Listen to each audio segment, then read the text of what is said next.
Hey, Devin. Coach Dorn has talked about all season how you guys, well, these last couple of weeks, how you guys need some balls to bounce away and how you catch some breaks.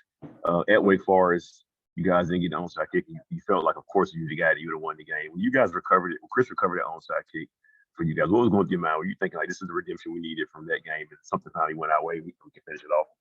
Yeah, it was crazy. I mean, just to think like we were in a very similar situation not too long ago and things didn't really go our way. And then, as soon as we recovered the kick, I knew we were going to score. I knew we were going to get the ball in the end zone somehow, some way. And, it just football kind of works out that way sometimes. And I'm glad it was in our favor. Go ahead, Brett.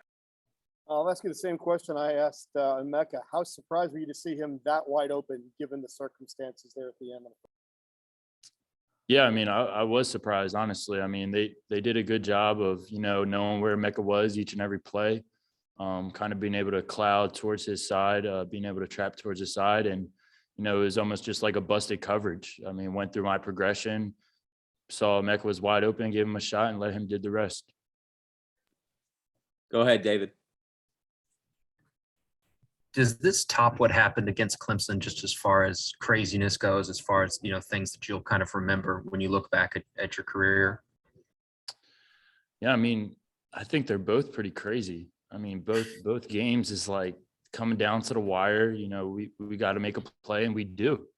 I mean, it's very similar, very weird how it works out that sometimes, but, knocking off a number 9 team early in the season is something you'll always remember. And then year in and year out, anytime you beat UNC as a rival, you're always going to remember it. So, I mean, they pretty much go hand in hand for me. Go ahead, Mike. Hey, Devin, congrats on the win, man.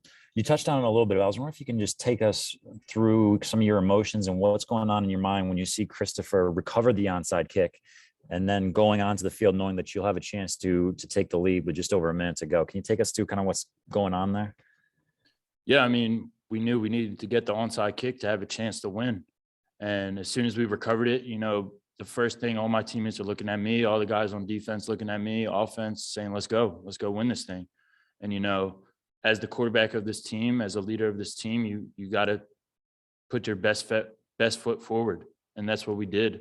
I mean, my emotions, I like to stay level throughout the entire game until the time runs out. And that's kind of how I've been. And I knew as soon as we recovered the ball that we were going to go down and score. All right, last question for Devin from James. Yeah, Devin, I think Coach Doran mentioned that once you got inside the field goal range on that last drive, you could have ran it, but he decided to throw with you.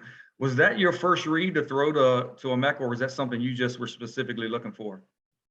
Yeah, that was one of my reads. Based off the coverage, based off the matchup, we were just basically taking a shot. We knew Emeka, he does a great job of locating the ball. As soon as I saw the opening, just gave him a shot. He made a great play.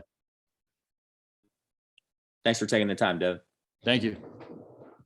All right, guys, last NC State player, Levi Jones, joining us now.